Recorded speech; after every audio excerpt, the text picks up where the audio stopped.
Back with another video lecture. हमारे पास physiological adaptation to resistance exercise पे हम डिस्कस करते हैं। ठीक है, लास्ट टॉपिक में हमने फिजियोलॉजिकल और कॉग्निटिव फैक्टर्स को डिस्कस कर लिया था और काफ़ी कुछ रेजिस्टेंस ट्रेनिंग से रिलेटेड भी डिस्कस कर चुके थे। अब हम ये चीज़ देखना चाहते हैं कि हमारी बॉडी रिएक्ट कैसे कर रही है उस रेजिस्टेंस ट्रेनिंग पे। ठीक है, लाइक हमारे पास फिजियोलॉजिकली हमारी बॉडी में क्या चेंजेस आ रहे हैं, कैसे अडेप्ट करेगी बॉडी। ठीक है, सो इनिशियली हमारे पास क्या होता है कि एक्यूट एक्सरसाइज का रिस्पॉन्स तो देती है बॉडी, लेकिन later on Aahista Aahista body इस चीज़ को अडेप्ट करती जाती है कि हमारे पास जितना लोड डल रहा है ओवर टाइम हम क्या करते हैं, इम्पोज लोड को वो अडेप्ट कर लेती है। ठीक है, तो क्या हमारे पास बॉडी सिस्टम अकोमोडेट कर लेता है ओवर टाइम जो न्यूली इम्पोज हम फिजिकल डिमांड उस पर अप्लाई कर रहे हैं। ठीक है, तो हमारे पास क्या हुआ कि हमारे पास जो फिजियोलॉजिकल रिस्पॉन्स आएगा वो क्रॉनिक केसेस में आएगा। ठीक है, लाइक ट्रेनिंग इंड्यूस कराते हैं, हम एडेप्टेशन कराते हैं एक्सरसाइज की, और वो किन केसेस में, क्रॉनिक फिजियोलॉजिकल रिस्पॉन्स है हमारे पास। ठीक है, सो कुछ डिफरेंसेस हैं स्ट्रेंथ और एंड्योरेंस ट्रेनिंग में,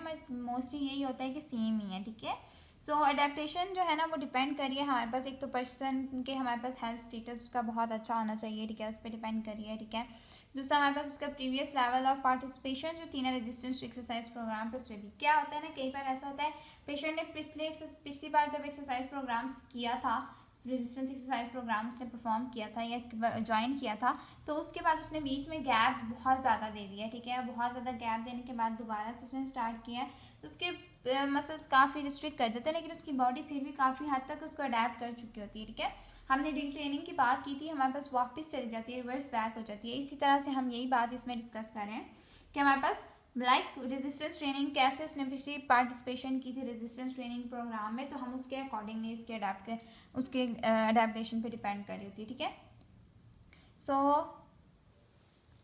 ओके, सबसे पहली चीज़ जो हम डिस्कस करेंगे या सबसे पहला पार्ट जो हम डिस्कस करेंगे वो हमारे पास आती है न्यूरल अडेप्टेशंस। ठीक है, न्यूरल अडेप्टेशंस हम देखते हैं लाइक हमारे पास न्यूरॉन्स या हमारे पास कैसे अडेप्ट करेंगी इस चीज़ को। ठीक है, सो हम देखते हैं। ठीक है, सबसे पहली चीज़ हमारे पास क्या आ रही है, न्यूरल अडेप्टेशंस पे चलते हैं पहले हम।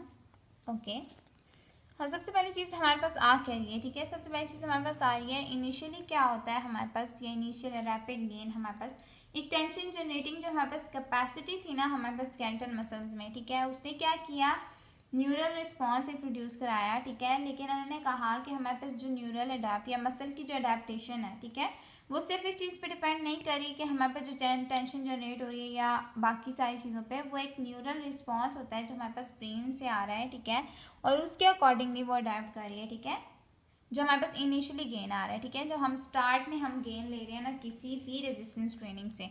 ठीक है, एक मसल में कितनी टेंशन की कैपेसिटी है कि वो जनरेट कर सकता है, कितनी उसमें टेंशन जनरेट करने की कैपेसिटी है स्केलेटल मसल्स में। ठीक है, ये इनिशियली जब हमारे पास बिल्कुल रैपिडली हम स्टार्ट करवा रहे थे ना कोई एक्सरसाइज प्रोग्राम, तो वो उस पर डिपेंड कर रहा है कि हमारे पास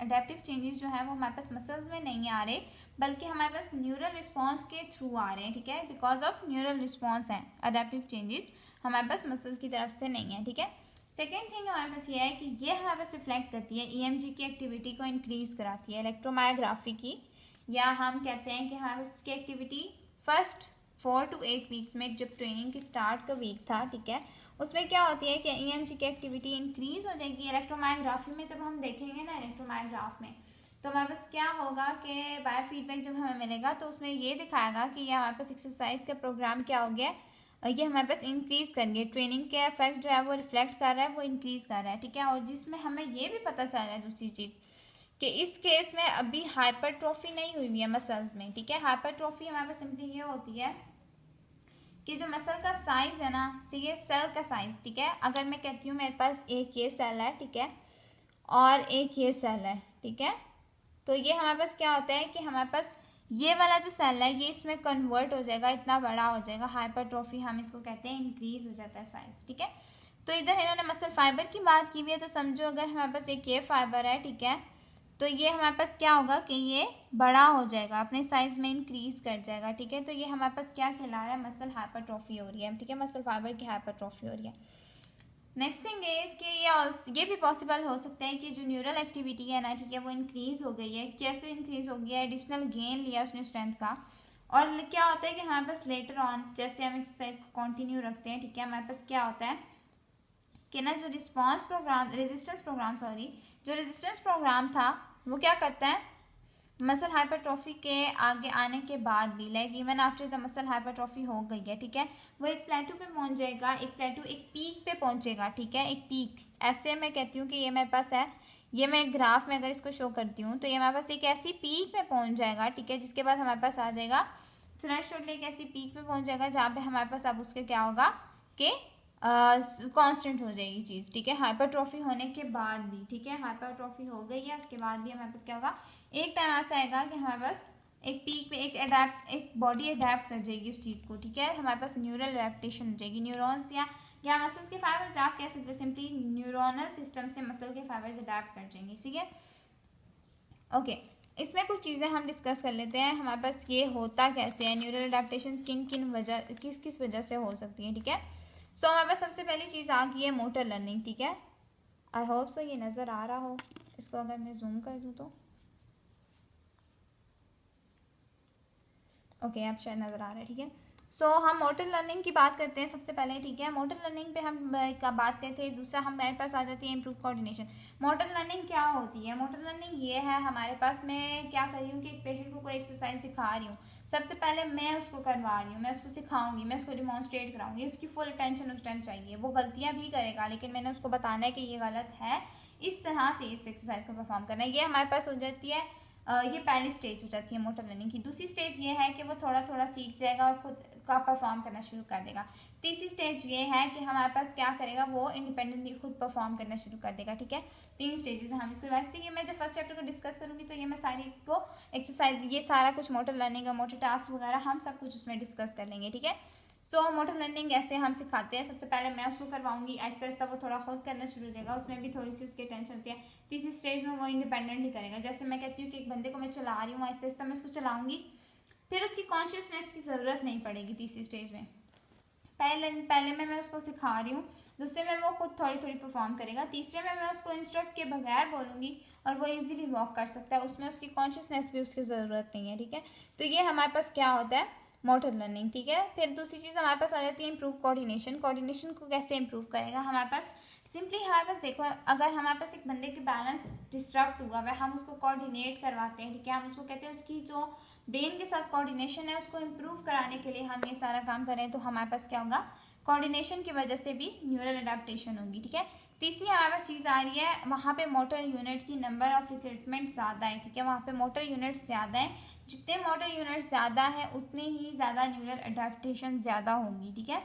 फोर्थ थिंग इज कि हमारे पास जो रेट है और सिंक्रोनाइजेशन है, कितनी फायरिंग के साथ एक परफॉर्मेंस हो रही है, अगर वो फायरिंग की परफॉर्मेंस या उसका रेट ज़्यादा है तो हमारे पास कोई भी एक्सरसाइज आप परफॉर्म करा रहे हो, ठीक है, अगर उसकी रेट ज़्यादा है और उसकी सिंक्रोनाइजेशन अच्छी है, ठीक है, वो एक दूसरे के साथ एक सिंक्रोनाइजेशन एक अच्छे पैटर्न के साथ कब बना रहा है, एक सिंक्रोनी के साथ बनाए, तो हमारे पास क्या होगा कि हमारे पास अडेप्ट कर लेगी बॉडी, न्यूरल अडेप्टेशन हो जाएंगी, ठीक है। और ये चीज़ें होती कैसे हैं, ठीक है, ये क्यों हो रही हैं, ठीक है, लाइक हमने जो सारी चीज़ें पढ़ी हैं ये किस वजह से हो रही हैं, तो वो हम देख लेते हैं कि हमारे पास क्या होता है।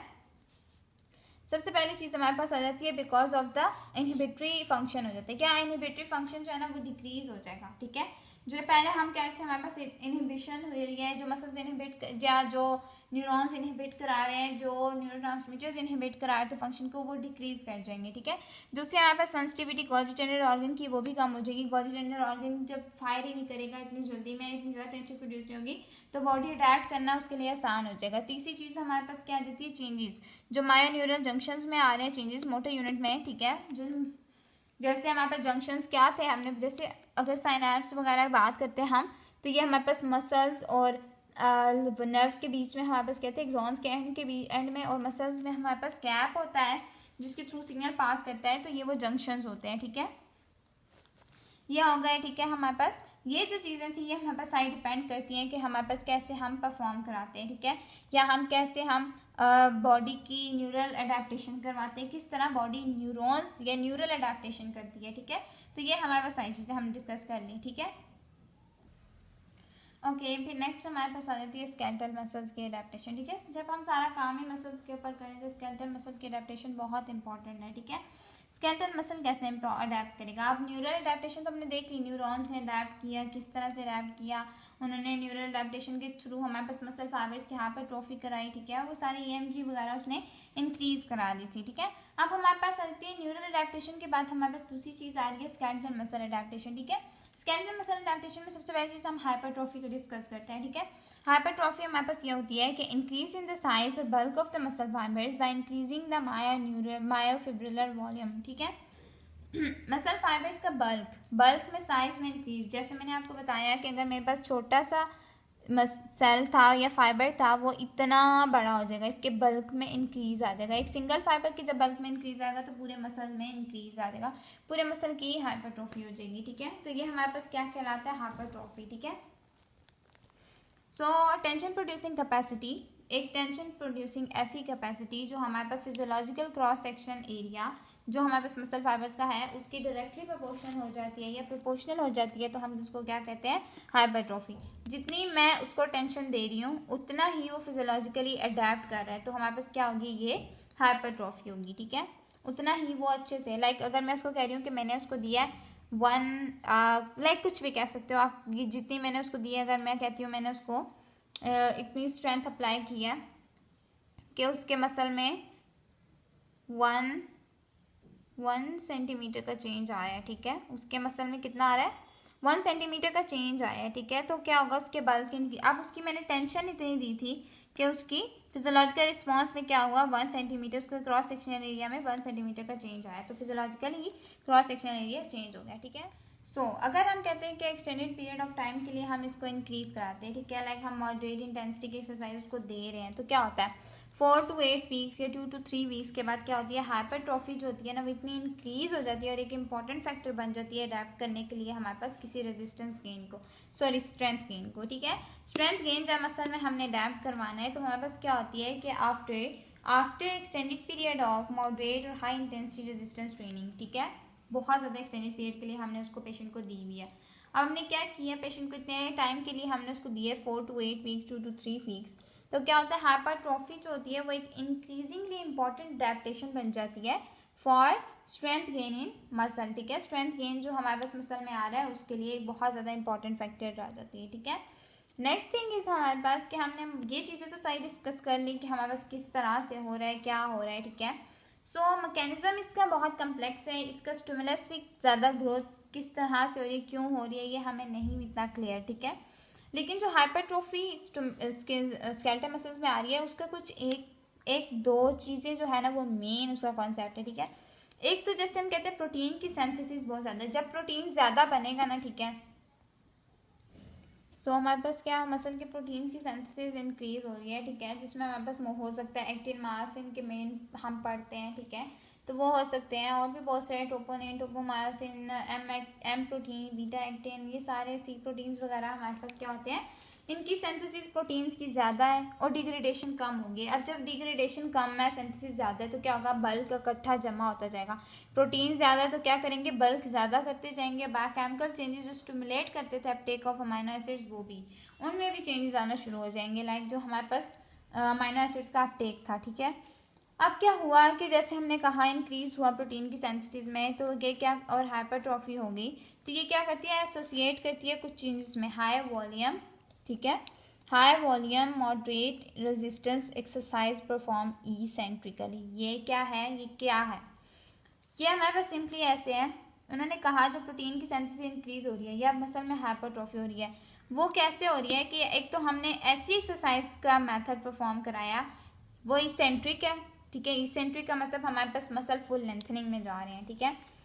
दूसरा हमारे पास रेजिस्टेंस ट्रेनिंग है, ठीक है, और वो भी मॉडरेट रेजिस्टेंस के साथ, ना ही बहुत ज़्यादा है ना ही बहुत कम है, और वॉल्यूम भी हाई है उनका, ठीक है, लाइक हाई वॉल्यूम के साथ हम दे रहे हैं। हमारे पास क्या हो गया कि ऐसे एक्सरसाइज प्रोग्राम के रिजल्ट में हमारे पास प्रोटीन की सिंथेसिस इंक्रीज हो रही है और हाइपरट्रॉफी हो रही है, ठीक है। ये हमारे पास नेक्स्ट थिंग हमारे पास क्या है कि जो टाइप 2 भी मसल फाइबर्स है ना हमारे पास, ठीक है, हमने पहले काफ़ी ये चीज़ डिस्कस कर चुके हैं तो मैं यहाँ पे नहीं बता रही, ठीक है। टाइप 2 भी जो हमारे पास मसल फाइबर्स हैं वो पे दूसरी वीडियोज़ में हमने स्टार्ट वाली वीडियोज़ में हमने डिस्कस की हुई है ये चीज़। टाइप 2 भी जो हमारे पास मसल फाइबर्स हैं वो अपीयर होते हैं इंक्रीज करने के लिए साइज को, ठीक है। साइज को भी इंक्रीज करेंगे और मोस्टली जब रेजिस्टेंस ट्रेनिंग हम देंगे ना तब, ठीक है, तो हमारे पास क्या होगी, टाइप 2B फाइबर्स आके रेजिस्टेंस ट्रेनिंग में या हमारे पास साइज में इंक्रीज कराएंगे, ठीक है। सो हाइपरट्रॉफी तो हो गई हमारे पास। अब दूसरी चीज़ हमारे पास आ जाती है हाइपरप्लेजिया, ठीक है। हाइपरप्लेजिया हमारे पास क्या है, इंक्रीज है नंबर ऑफ मसल फाइबर्स में, ठीक है। वो हमने साइज की बात की, यहाँ पे नंबर फाइबर्स, लाइक मेरे पास यहाँ पे अगर मैं कहती हूँ एक है, यहाँ पे 2 3 4 5 इस तरह करके ज़्यादा होते जाएंगे, नंबर बढ़ते जाएंगे, ठीक है। तो ये हमारे पास क्या करते हैं, हम इसको कहते हैं हाइपरप्लेजिया। कॉन्सेप्ट ऑफ स्प्लिटिंग हमारे पास कॉन्सेप्ट है क्या, कैसे स्प्लिट है। कॉन्सेप्ट कुछ भी नहीं है इसमें, बहुत इजी सा कॉन्सेप्ट ये है कि दो फाइबर्स हमारे पास है ना, ठीक है, वो एक ऐसे लाइक अगर मैं कहती हूँ मेरे पास एक फाइबर है, ठीक है, वो अपने साइज में बहुत ज़्यादा इंक्रीज कर गया, ठीक है, इतना ज़्यादा, ये देखें, अगर मैं कहती हूँ इतना ज़्यादा वो बढ़ गया है, ये इसका नॉर्मल साइज़ था और वो इतना ज़्यादा बढ़ गया है, तो अब उसमें क्या होगा कि वो बीच में से क्या हो जाएगा, दो में स्प्लिट कर जाएगा, ठीक है, दो में टूट जाएगा। तो ये हमारे पास क्या कहते हैं हम, क्योंकि वो इतना इनएफिशिएंट हो गया कि वो काम तो कर नहीं सक रहा, लेकिन साइज़ इतना ज़्यादा इंक्रीज हो गया, तो वो क्या करते हैं, दो में स्प्लिट हो जाएगा, ठीक है। तो ये हमारे पास क्या है, कॉन्सेप्ट है हाइपरप्लेजिया का या स्प्लिटिंग का, हाइपरप्लेजिया का या स्प्लिटिंग का। जैसे एक से दो बन रहे हैं तो ये हाइपरप्लेजिया का कॉन्सेप्ट है, ठीक है। फिर हमारे पास आ जाता है मसल फाइबर टाइप में, लाइक मसल टाइप जो कॉन्सेप्ट है वो हमारे मसल फाइबर टाइप का कैसे कॉन्सेप्ट हो सकता है, लाइक मसल की जो फाइबर्स थे उनमें क्या अडेप्टेशन हो सकती हैं, कैसे वो अडेप्ट कर सकते हैं, ठीक है। तो टाइप 2 फाइबर्स जो है वो हमारे पास क्या करते हैं, इनमें हाइपरट्रॉफी होती है जब हमारे पास हैवी रेजिस्टेंस ट्रेनिंग हम करवाते हैं, ठीक है।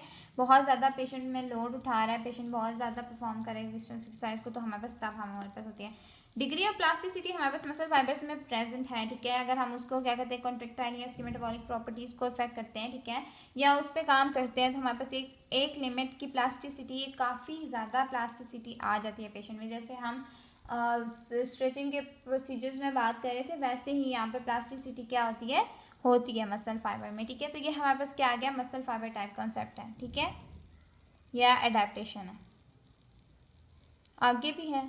ओके, अब हम उन्होंने बात की हुई है हमारे पास ट्रांसफॉर्मेशन, ये भी मसल फाइबर टाइप की ट्रांसफॉर्मेशन है, ठीक है।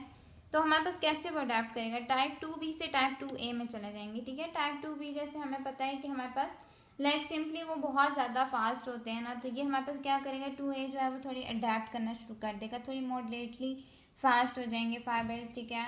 हमारे पास लाइक उनमें जो कंट्रैक्शन का पैटर्न है वो थोड़ा मॉडरेटली फास्ट होगा, ठीक है, वो अडेप्ट करना शुरू कर देंगे।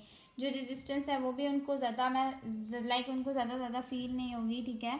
सो इस तरह से होगा, ठीक है, वो उनमें रेजिस्टेंस भी लाइक वो इतनी फील नहीं करेंगे, वो उसको अडेप्ट कर चुके होंगे, ठीक है, मसल्स को। फिर तीसरी चीज़ हमारे पास ये है कि ये जो है ना लाइक सिंपली काम करते हैं सारा के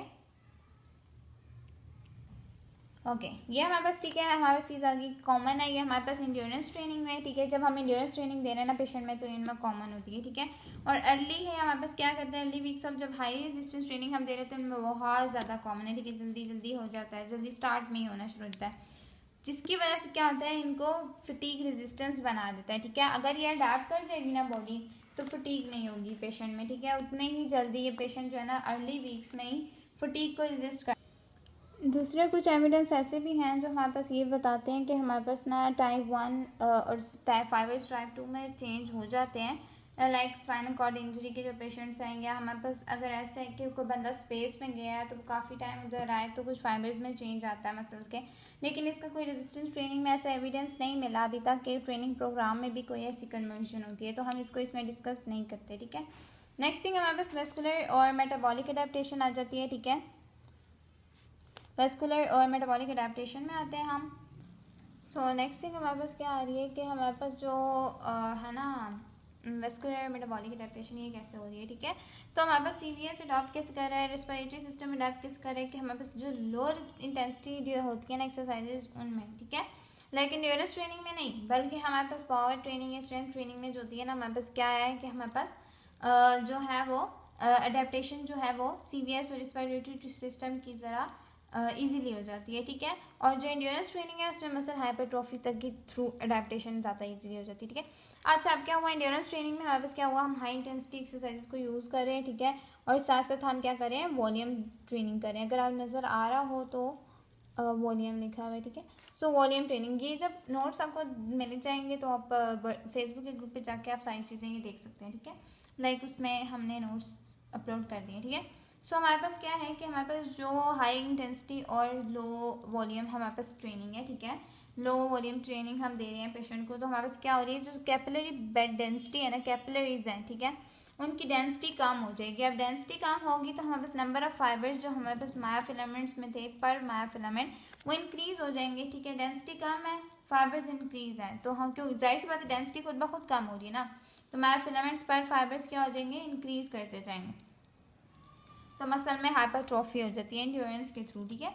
अब जो एथलीट्स हैं उनमें क्या होता है कि हाई जो हम उनको हाई रेजिस्टेंस ट्रेनिंग दे रहे हैं, ठीक है, तो उनमें क्या होता है, कैपिलरीज बहुत ज़्यादा कम है, ठीक है। एंड्योरेंस ट्रेनिंग के एथलीट्स के थ्रू, लाइक अभी जो एंड्योरेंस ट्रेनिंग के एथलीट है उनके बजाय, या आप ये कह सकते हो कि जो हमारे पास घर में बंदा बैठा है उससे भी बहुत ज़्यादा कम हो जाती है एथलीट्स वगैरह में, क्योंकि उनकी रेजिस्टेंस ट्रेनिंग इंटेंसिटी उनकी ट्रेनिंग की बहुत ज़्यादा होती है इसलिए।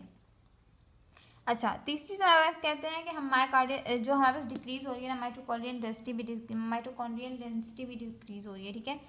जैसे जैसे हम हाई रेजिस्टेंस ट्रेनिंग पेशेंट में देते जाते हैं ना, ठीक है, वो क्या करता है कि हमारे पास इंटेंसिटी को डिक्रीज करता जाता है, डेंसिटी डिक्रीज होती जाती है, तो हमारे पास क्या होता है कि ऑक्सीडेटिव कैपेसिटी जो है वो भी मसल की डिक्रीज कर जाएंगी। जितनी कैपेसिटी कम होगी उतना ईजिली मसल जो है ना हमारे पास अडेप्ट होना शुरू हो जाएगा, ठीक है। ये चीज़ याद रखिएगा कि हमने फाइबर्स की जैसे पीछे ऊपर कन्वर्जन पढ़ी ना, वो भी ऐसे ही है, ठीक है। उसी तरह से यहाँ पे भी ऐसे है कि माइटोकॉन्ड्रियल डेंसिटी कम हो रही है, उसको इतनी ज़्यादा ज़रूरत ही नहीं है एटीपी की प्रोडक्शन की, उसको ज़रूरत नहीं है, एनर्जी की ज़रूरत नहीं है। अब जब इतनी रेजिस्टेंस वाली ट्रेनिंग हम उसको करा रहे हैं, सेम ही रेजिस्टेंस ट्रेनिंग हम उसको कितने टाइम तक करा रहे थे, लेकिन अब क्या हुआ कि उसकी डिमांड कम हो गई है, उसको इतनी ज़्यादा जो है ना, लाइक नहीं ऐसे नहीं कह सकते आप उसको, ऐसे कह सकते हो कि हमारे पास ना उसके जो ऑक्सीजन उसको चाहिए ना मसल्स को वो मूवमेंट परफॉर्म कराने के लिए, या वो उसको ट्रेनिंग परफॉर्म कराने के लिए। फॉर एग्जाम्पल एक बंदा है मेरे पास, ठीक है, एक पेशेंट है, ठीक है, वो 6 महीने से मेरे पास आपके पास आ रहा है, ठीक है, आप उसको 6 महीने से करा रहे हो, ऐसे ऐसे आप देखते हो कि यार ये बंदा ना बहुत इजीली परफॉर्म कर सक रहा है, ठीक है। वो क्या होता है, वो एक तो उसमें ऑक्सीजन की डिमांड इतनी नहीं रही, एटीपी की डिमांड नहीं रही, ठीक है, वो आराम से इजीली परफॉर्म कर सक रहा है, उसको एनर्जी की ज़रूरत ही नहीं पड़ रही है उस एक्सरसाइज परफॉर्म करने, जितनी शुरू में उसको पड़ती थी, कितनी मुश्किल होती थी उसको एक्सरसाइज परफॉर्म करने के लिए।